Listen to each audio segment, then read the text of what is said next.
আমরা যারাই কাজ করতেছি আমরা অনেকে কিন্তু আজকের সময় ব্যর্থ। এই আজকের সময় ব্যর্থ পিছনে অনেকগুলো কারণ আছে।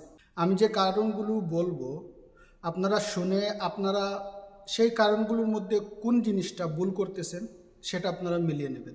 আমাদের মধ্যে অনেকেই কিন্তু মোটামুটিভাবে একটা পর্যায়ে চ্যানেল নিয়ে দাঁড়িয়ে আছে, কন্টিনিউ কাজ করতেছে এবং ধীরে ধীরে এগিয়ে যাচ্ছে। আবার আমাদের মধ্যে অনেকেই কিন্তু একটা জায়গায় থেমে আছে। এগিয়ে যাওয়ার তো অনেক দূরের কথা, ওই জায়গায় থেমে গিয়ে ডিমোটিভেট হয়ে গেছে এবং পাশাপাশি চিন্তাধারা তাদের হচ্ছে যে চ্যানেল ছেড়ে দেবে, চ্যানেলে আর কাজ করবে না। দীর্ঘদিন কাজ করছে, কোনো ফলাফল সেই অনুরূপ আসেনি। আমরা যে জেনে অথবা না জেনে যে ভুলগুলো করতেছি বা যে ভুলগুলো আমাদের দ্বারা হয়েছে সেই ভুলগুলোর কারণেই কিন্তু আমাদের চ্যানেলের আজকের এই অবস্থা। সেই অবস্থার জন্য আমরা নিজেরাই দায়ী। ইউটিউব চ্যানেল কিন্তু প্রত্যেকটা চ্যানেলকেই কিন্তু প্রমোট করে, বুস্ট করে তাকে একটা নির্দিষ্ট সময়ে। যে চ্যানেলকে বুস্ট করার সময়, যাদের চ্যানেলকে বুস্ট করা হয় ওই সময় আমরা যদি ওই টাইমটা বা ওই সময়টা যদি বুঝতে পারি, ধরে রাখতে পারি, আর সেই ধরে রাখা কন্টিনিউ করে যদি আমরা ভিডিও করে যাই তাহলে আমাদের চ্যানেল দাঁড়িয়ে যাবে। আমাদের পরিচিত কিন্তু অনেকেই আজকে ভালো একটা পজিশনে চলে গেছে। আমরা যারা চ্যানেল নিয়ে কাজ করতেছি আমাদের মধ্যে অনেক ধরনের প্রশ্ন থেকে থাকে আমাদের মনে, যে আমরা দীর্ঘদিন ধরে কাজ করতেছি অথচ আমাদের কোনো ইমপ্রুভ নাই, আমাদের চ্যানেল আগাচ্ছে না, আমাদের চ্যানেল একটা জায়গায় থেমে আছে, আমরা বিভিন্ন বিষয় নিয়ে হতাশ হয়ে আছে। অ্যাকচুয়ালি আমরা কি জানি যে আমরা যে ভুলগুলো করতেছি জেনে অথবা না জেনে, সেই ভুলগুলোর কারণেই কিন্তু আমাদের চ্যানেল একটা জায়গায় থেমে আছে, গ্রোথ হচ্ছে না, চ্যানেল আগাচ্ছে না, যেই কারণে আমরা ডিমোটিভেট হয়ে গেছি। তার মধ্যে গুরুত্বপূর্ণ কিছু বিষয় আজকে আলোচনা করব। অবশ্যই আপনারা মনোযোগ সহকারে যদি শুনেন এবং বোঝার চেষ্টা করেন এবং পাশাপাশি আপনারা মিলিয়ে নেবেন সেই ভুলগুলোর মধ্যে আমরা করতেছি কিনা। যদি করে থাকি সেই ভুলগুলো থেকে সরে আসতে হবে এবং নিয়ম মেনে ঠিকভাবে কাজ করতে হবে। গুরুত্বপূর্ণ যে বিষয়টা হলো কি, আমার চ্যানেলের যে ক্যাটাগরি আছে, আমার চ্যানেলের যে নিশ আছে, সেই নিশের উপরে আমি ঠিকঠাকভাবে ভিডিও আপলোড করতেছি কিনা, এই জিনিসটাই কিন্তু আমরা অনেকে বুঝি না, বোঝার চেষ্টা করি না। আমার ব্লগ চ্যানেল, অথচ আমি কি করতেছি, ব্লগের পাশাপাশি আমি মিক্স ভিডিও দিচ্ছি। এই মিক্স ভিডিও দেওয়ার কারণেই কিন্তু আমার যে অডিয়েন্স আছে, ইউটিউব অ্যালগোরিদমের যে সিস্টেম আছে সেটা কিন্তু আমাকে বুস্ট করতেছে না। তার কারণ হলো কি, প্রত্যেকে একই নিশের উপরে যদি কন্টিনিউ কাজ করে যায় তাহলে কিন্তু আমাদের চ্যানেল ধীরে ধীরে কিন্তু একটা ভালো পজিশনে চলে যাবে। এই জিনিসটা আমরা অনেকেই জানি, আবার অনেকেই জানি না। এখন আমরা একই নিশের উপরে যারা কাজ করতেছি না, আমি অনুরোধ করব আপনারা আগে নিশ, আপনাদের লক্ষ্য এবং আপনারা কী ধরনের ভিডিও পাবলিশ করতেছেন বা করবেন আগামীতে, সেই একই ধরনের ভিডিওর উপরেই আপনারা কন্টিনিউ কাজ করেন। তাহলে একটা সময় কিন্তু ইউটিউব বুস্ট করবে। এই বুস্টটা ধরে বুঝে কাজ করলে পরবর্তীতে কিন্তু আপনাদের চ্যানেল আর দাঁড়াবে না, এগিয়ে যাবে। এখন প্রশ্ন আসতে পারে যে ইউটিউব বুস্ট আমাকে করবে, আমি কিভাবে বুঝবো? দেখেন, আমরা সপ্তাহে কেউ একটা, কেউ দুইটা, কেউ তিনটা, কেউ পাঁচটা, কেউ 7টাই আমরা ভিডিও আপলোড করে থাকি। এই প্রতি সপ্তাহে যে ভিডিওগুলো আপলোড হয় সেই ভিডিওগুলোর মধ্যে সবচেয়ে বেস্ট ভিডিও, সবচেয়ে বেশি ভিউ কোন ভিডিওতে আসছে, সেই ভিডিও বেস করে আমাকে নেক্সট ভিডিও এইভাবে আরও লাগাতার 4-5টা ভিডিও আমাকে আপলোড করতে হবে। তাহলে ধীরে ধীরে ধীরে আমার চ্যানেল আরও বুস্ট পাবে, আমার চ্যানেল দাঁড়িয়ে যাবে।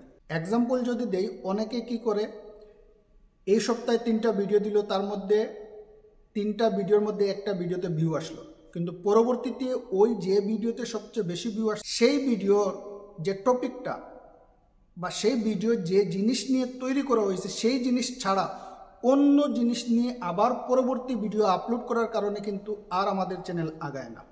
আমাদেরকে বুঝতে হবে এই এক সপ্তাহের মধ্যে যে 3টা ভিডিওর মধ্যে একটা ভিডিওতে সবচেয়ে বেশি ভিউ আসছে, সেই ভিডিও সেই টপিকের উপরেই কিন্তু আমার লাগাতার ভিডিও বানাতে হবে, তাহলে ইউটিউব আমাকে বুস্ট করবে। কারণ ইউটিউব 3টা অথবা 5টা অথবা 7টা ভিডিওর মধ্যে কিন্তু আমাকে একটা ভিডিওতে সর্বোচ্চ ভিউ দিছে, যেই কারণে আমাকে ওই ভিডিও অনুযায়ী কিন্তু পরবর্তী ভিডিওগুলো বানাতে হবে, তাহলে কিন্তু আমার চ্যানেল দাঁড়িয়ে যাবে এবং লাগাতার কিন্তু আমি ইউটিউব থেকে বুস্ট পাবো।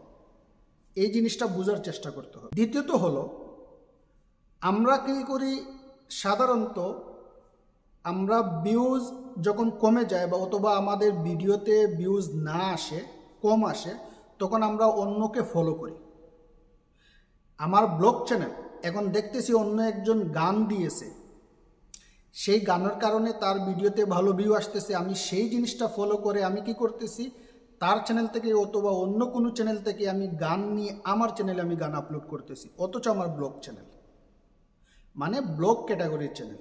যেই কারণে কি হচ্ছে, মিক্স কন্টেন্ট তো হচ্ছে, পাশাপাশি এই যে গানগুলো দিচ্ছি আমি, এই গানগুলো দেওয়ার কারণে আমার ভিউজ আসতেছে, সাবস্ক্রাইবার বাড়তেছে। পরবর্তীতে কি হচ্ছে, যখনই ওই ভিডিওগুলো আপলোড করার পরে ভালো রিচ পাচ্ছি, আমি এঙ্গেজমেন্ট পাচ্ছি, সাবস্ক্রাইবার পাচ্ছি, ভিউ পাচ্ছি, একটা সময় যখন ওই ভিডিও দিয়ে আমি যখন মনিটাইজেশন করতে যাব, তখন কিন্তু আমার মনিটাইজেশন হবে না, যেই কারণে আমাকে ওই ভিডিও ডিলিট করতে হবে। এই ভিডিও ডিলিট করার কারণেই কিন্তু আমার চ্যানেলের রিচ, ইমপ্রেশন ডাউন হয়ে যাবে এবং ডাউন হয়ে যাওয়ার কারণে আমার ভিউজটাও ডাউন হয়ে যাবে। আর ভিউজ কমে গেলে সেই ভিউজটা তোলার জন্য আমাদের অনেক পরিশ্রম করতে হবে, আর অবশ্যই আমরা সেই পরিশ্রমে হতাশ হয়ে যাব। এখানে আরেকটা কথা আছে, অনেকেরই প্রশ্ন আসতে পারে যে আমার চ্যানেল মনিটাইজেশন আছে, আমি ব্লগ ভিডিও দিচ্ছি, পাশাপাশি আমি গান দিচ্ছি, গানের অ্যালবামও দিচ্ছি, আমার চ্যানেলে কিছু হচ্ছে না। এটা ধারণা হতে পারে, বাট মনে রাখবেন, টুডে টুমোরো রিউজ কন্টেন্ট এসে আপনার চ্যানেল ডিমনি হয়ে যাবে। কারণ আপনার ক্যাটাগরি হলো কি ব্লগ, আপনি দিচ্ছেন ব্লগ এবং গান, গান হলো কি মিউজিক ক্যাটাগরি, যেই কারণে যে কোনো মুহূর্তে আপনার চ্যানেল ডিমনি হয়ে রিউজ কন্টেন্ট আসবে। ব্যর্থ হওয়ার পিছনে আরেকটা কারণ হলো কি, আমরা কি করি, লাগাতার 2, 4, 5টা 10টা ভিডিও আপলোড করার পরে যখন ধীরে ধীরে ভিউ আসা বাড়ে না, তখন আমরা কি করি, হতাশ হয়ে যাই, যেই কারণে আমরা একটা দীর্ঘ সময় গ্যাপ দিয়ে দেই। এই যে দীর্ঘ সময় গ্যাপ দেওয়ার কারণেই কিন্তু আমাদের রিচ, ইমপ্রেশন আরও ডাউন হয়ে যায়। ইউটিউব অ্যালগরিদম মনে করে যে আমাদের রেগুলারিটি নাই, অ্যাক্টিভিটিস নাই, যেই কারণে ইউটিউব রিচ, ইমপ্রেশন কমিয়ে দেয়। পরবর্তীতে কিন্তু ওই চ্যানেলটা দাঁড়াতে অনেকটা সময়ের প্রয়োজন, কখনো চ্যানেলটা দাঁড়ায়, কখনো চ্যানেল দাঁড়ায় না। যেই কারণে আমাদের কাজ করতে হলে রেগুলারিটি কাজ করতে হবে, প্রতিনিয়ত একটা টাইম ধরে কাজ করতে হবে, এবং পাশাপাশি আমাদের ভিউজ আসুক না আসুক আমাদের কন্টিনিউ ভিডিও দিতে হবে। ব্যর্থ হওয়ার পিছনে আরেকটা কারণ হলো, আমরা মনে করি যে আজকে আমি 5টার সময় ভিডিও আপলোড করলাম, কালকে অথবা পরশু দিন মানে নেক্সট ভিডিও আমি আপলোড করলাম 10টায়, এরপরে নেক্সট ভিডিও আমি আপলোড করলাম 3টায়, এরপরে নেক্সট ভিডিও আমি আপলোড করলাম 7টায়, এরপরে আমি নেক্সট ভিডিও আপলোড করলাম আমি 10টায়। মানে সকাল থেকে টাইম টেবিল কোনো নিয়মের ভিতরে নাই, আমার যখন মন চাইলো আমি তখনই ভিডিও আপলোড করলাম। এখানে গুরুত্বপূর্ণ যে বিষয়টা হলো কি, আমরা আমাদের ওয়াইটি স্টুডিওর অ্যানালাইটিসে গেলে অডিয়েন্সের যে অ্যাক্টিভিটিসটা আমরা দেখতে পারবো, আমাদের প্রত্যেকেরই একটা অডিয়েন্স নির্দিষ্ট সময়ে কিন্তু অ্যাক্টিভ থাকে।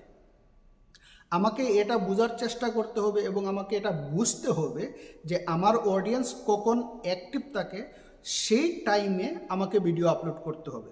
যখন আমার অডিয়েন্স অ্যাক্টিভ থাকবে, তখন যদি আমি ভিডিও আপলোড করি, নিঃসন্দেহে আমার ওই ভিডিওতে ভালো ভিউ আসবে। যেই কারণে একটা টাইমের মধ্যেই আমাদেরকে ভিডিও আপলোড করতে হবে। ওই টাইম ছাড়া অন্য টাইমে ভিডিও আপলোড করলে নিঃসন্দেহে আমাদের ভিডিওতে ভিউ আসবে না। কারণ যখন আমার অডিয়েন্স অ্যাক্টিভ থাকবে, আমার ভিডিও যখন অডিয়েন্স দেখবে, তখন অটোমেটিকলি ইউটিউব আরও কিছু ইমপ্রেশন দেবে। আরও কিছু ইমপ্রেশন দেওয়ার কারণে কিন্তু আমার ভিডিওতে বেশি ভিউজ আসার সম্ভাবনা থাকবে, এবং একটা সময় কিন্তু যখন বুস্ট করবে ইউটিউব অ্যালগরিদম, তখন কিন্তু আমাদের ওই ভিডিওতে ভালো ভিউ হবে এবং ভাইরাল হবে। যেই কারণে রেগুলার একই টাইমে আমাদের ভিডিও আপলোড করতে হবে। সবচেয়ে গুরুত্বপূর্ণ যে বিষয়টা হলো কি, রেগুলার কাজ করার এবং একটা টাইম ধরে কাজ করার, কাউকে ফলো না করার। তার চ্যানেলে এই ভিডিও দিচ্ছে, যেই কারণে ভিউ আসতেছে আমিও দেবো না, এটা কখনো করা যাবে না। আমার ক্যাটাগরি কি, আমি কি ধরনের ভিডিও দিচ্ছি, সেই একই ধরনের ভিডিও আমাকে দিতে হবে এবং রেগুলার চেষ্টা করতে হবে প্রত্যেকটা ভিডিও ভালো মানে তৈরি করার। ব্যর্থ হওয়ার পিছনে আরেকটা কারণ হলো কি, আমরা যে ভিডিওগুলো আপলোড করি আমরা এসইও করি না, যেই কারণে আমাদের ভিডিও পরবর্তীতে কিন্তু বুস্ট হয় না, পরবর্তীতে কিন্তু ভিউ আসে না। দেখেন, আমরা প্রত্যেকেই চেষ্টা করব এবং আমরা অনেকেই চেষ্টা করি যে আমাদের ভিডিওতে এসইও করে ভিডিও আপলোড করার। যদি এসইও করে ভিডিও আপলোড করেন, আজকে যদি ভিডিওতে ভিউ নাও আসে, কাল অথবা পরশু অথবা দুদিন পরে অথবা 2 মাস পরে এই ভিডিওতে ভিউ আসবে 100%। যেমন গতদিন আমার ভিডিওতে দেখিয়ে দিছি যে এসইও করে ভিডিও আপলোড করার কারণে বিগত 7 মাস কিন্তু আমার ভিডিওতে ভিউ ছিল না, বাট পরবর্তীতে কিন্তু আমার ভিডিওতে সর্বোচ্চ ভিউ আসছে এবং আমার চ্যানেলের সবচেয়ে হাইয়েস্ট পপুলার ভিডিও হয়েছে 7 মাস পরে। এটা পসিবল এবং এটা সত্য। আমার ভিডিওতে অল্প ভিউ আসছে, বাট অনেকেরই ভিডিওতে হাজারের উপরে, লক্ষর উপরে এবং মিলিয়নের উপরেও ভিউ আসে। এটাই নিয়ম এসইও করে ভিডিও আপলোড করার। এসইও কিভাবে করবেন সেই ভিডিও কিন্তু আমার চ্যানেলে দেওয়া আছে, আপনারা চাইলে দেখে নিতে পারেন। প্রতিনিয়ত আমরা চেষ্টা করব ভালোভাবে কাজ করার, জেনে কাজ করার, শিখে কাজ করার, বুঝে কাজ করার। আমরা যদি চেষ্টা করি ধীরে ধীরে কিন্তু আমাদের ইমপ্রুভ হবে। আমরা কেউ কিন্তু শিখে আসি না, এই প্ল্যাটফর্মে আমরা কাজ করেই শিখি এবং শিখতেছি। আমরা প্রত্যেকে শেখার চেষ্টা করবেন, জানার চেষ্টা করবেন। কন্টিনিউ যদি চেষ্টা করেন তাহলে ভিডিও এডিট ইমপ্রুভ হবে, থাম্বনেল এডিট ইমপ্রুভ হবে, এসইও ইমপ্রুভ হবে এবং ভিডিও রেকর্ডিংও ইমপ্রুভ হবে। সব জিনিস মিলিয়ে কিন্তু একটা সময় পারফেক্ট আপনার কাজটা স্বয়ংসম্পূর্ণভাবে একবার সুন্দর যথাযথভাবে হবে যদি চেষ্টা করেন। এই জিনিসগুলো মানার চেষ্টা করেন, ধৈর্য ধরে কাজ করেন, দেখবেন ইনশাল্লাহ একটা সময় কিন্তু চ্যানেল ভালো একটা পজিশনে চলে যাবে। আমরা ইললিগ্যালভাবে কোনো জিনিস আমাদের চ্যানেলে প্রয়োগ করতে পারবো না। যদি প্রয়োগ করে থাকি যে কোনো মুহূর্তে আমাদের চ্যানেল ডাউন হয়ে যাবে। আর আমরা যদি নিয়ম মেনে নিয়মের ভিতরে কাজ করি, একটা সময় কিন্তু চেষ্টা করলে আমাদের চ্যানেল দাঁড়িয়ে যাবে, এটা 100%। এই প্রত্যেকটা বিষয় যা আমি আলোচনা করছি আপনারা মিলিয়ে নেবেন কোন জায়গায় আপনার ভুল হচ্ছে এবং আপনার ভুল করছেন। যে জায়গায় ভুল করছেন ওই ভুলটা সংশোধন করে নেবেন এবং যথাযথভাবে ঠিকঠাকভাবে কাজ করেন, ইনশাল্লাহ দেখবেন চ্যানেল দাঁড়িয়ে যাবে। সবসময় ফলো করবেন আপনার যে ভিডিওগুলোতে ভালো ভিউ আসতেছে ওই ভিডিও কোন টাইমে আপনি আপলোড করছেন এবং ওই ভিডিওতে আপনি কি করছেন, কি ইউজ করছেন, কিভাবে করছেন, ওই জিনিস ফলো করে নেক্সট ভিডিও আপনি আপলোড করেন, দেখবেন আপনার চ্যানেলে ভালো ভিউ আসবে, আপনার চ্যানেল দাঁড়িয়ে যাবে। ভিডিও ভালো লাগলে লাইক করবেন, কমেন্ট করে মূল্যবান মতামত জানাবেন এবং অবশ্যই অনুরোধ থাকবে সাবস্ক্রাইব করে পাশে থাকবেন নেক্সট ভিডিও দেখার জন্য। ভালো থাকেন, সুস্থ থাকেন, দেখা হবে আবার নতুন কোনো ভিডিও নিয়ে। আল্লাহ হাফেজ।